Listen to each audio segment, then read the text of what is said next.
Hello' বন্ধুসকল, স্বাগতম জনাই পুনৰ আহিছোঁ মোৰ ইউটিউব চেনেল RMT ইনফলৈ। আজি লৈ আহিছোঁ আপোনালোকৰ কাৰণে অন্যতম এটা ভিডিঅ'।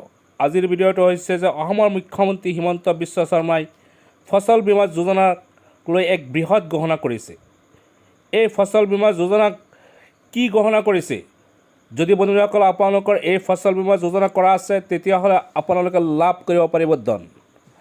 এই কথা স্বয়ং অসমৰ মুখ্যমন্ত্ৰী ডক্টৰ হিমন্ত বিশ্ব শৰ্মাই কৈছে। তো বন্ধুসকল, আপোনালোকে মোৰ ভিডিঅ'টো অলপ স্কিপ নকৰি অহালৈকে চাই থাকক। মই স্ক্ৰীণত আপোনালোকক দেখাই আছোঁ। ইয়াত এটা সৰু ৰিকুৱেষ্ট, যিসকল বন্ধুৱে মোৰ চেনেলত নতুন তেওঁলোকে যাতে মোৰ চেনেলটো ছাবস্ক্ৰাইব কৰি দিয়ে আৰু কাষত থকা বেল আইকনটো প্ৰেছ কৰি দিয়ে, যাতে এনেকুৱা হেল্পফুল ভিডিঅ' পোনপ্ৰথমে লাভ কৰে। তো বন্ধুসকল, দেৰি নকৰি ভিডিঅ'টো আৰম্ভ কৰিছোঁ বলক। আপোনালোকে নিশ্চয়কৈ চাই লওক অসমৰ মুখ্যমন্ত্ৰী হিমন্ত বিশ্ব শৰ্মাই এই ফচল বীমা যোজনাৰ কি ঘোষণা কৰিছে। চাই লওক, ইয়াতে লিখিছে 3 ঘণ্টা হ'ল ৰাজ্যৰ কৃষকসকলক প্ৰাকৃতিক দুৰ্যোগৰ দ্বাৰা হোৱা ক্ষতিৰ পৰা সকাহ প্ৰদানৰ লক্ষ্যৰে প্ৰধানমন্ত্ৰী ফচল বীমা যোজনাৰ জৰিয়তে সকাহ প্ৰদানৰ ক্ষেত্ৰত অসম চৰকাৰৰ বিশেষ গুৰুত্ব প্ৰদান কৰিছে। বিগত সময়ছোৱাত এই যোজনাৰ অধীনত ৰাজ্যত 3.24 লাখ কৃষকলৈ প্ৰায় 236.6 কোটি টকা আৰ্থিক সকাহ হিচাপে প্ৰদান কৰা হৈছে। ক্ষতিগ্ৰস্ত এই ৰাজ্যখনক ফচল বীমা যোজনাৰ দৰে দূৰদৰ্শী আঁচনিৰ অতিকে প্ৰয়োজন। প্ৰধানমন্ত্ৰী নৰেন্দ্ৰ মোদী ডাঙৰীয়াৰ দূৰদৰ্শী নেতৃত্বত আজি আমাৰ দেশত প্ৰধানমন্ত্ৰী ফচল বীমা যোজনাৰ কাম আৰম্ভ হৈছে। আমাৰ ৰাজ্যখনতো 1,14,218 গৰাকী কৃষকে ইতিমধ্যে বিভিন্ন ধৰণে উপকৃত হৈছে আৰু ফচল বীমা যোজনাতো অংশগ্ৰহণ কৰিছে।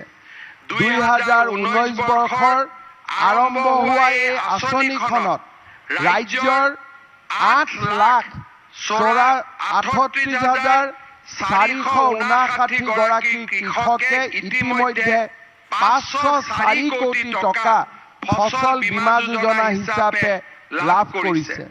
ৰাজ্য চৰকাৰ আৰু কেন্দ্ৰীয় চৰকাৰে এই প্ৰিমিয়াম বিনামূলীয়াকৈ আগবঢ়াইছে আৰু কৃষকৰ পৰা আমি মাত্ৰ 100 টকা তেওঁলোকৰ পৰা আমি বৰঙণি হিচাপে সংগ্ৰহ কৰিছিলোঁ।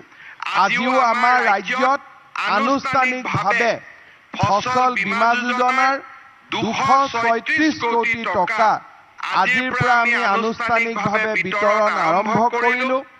বাক্সা জিলাত 101জন ফাৰ্মাৰ্ছে 29 লাখ টকা পাব।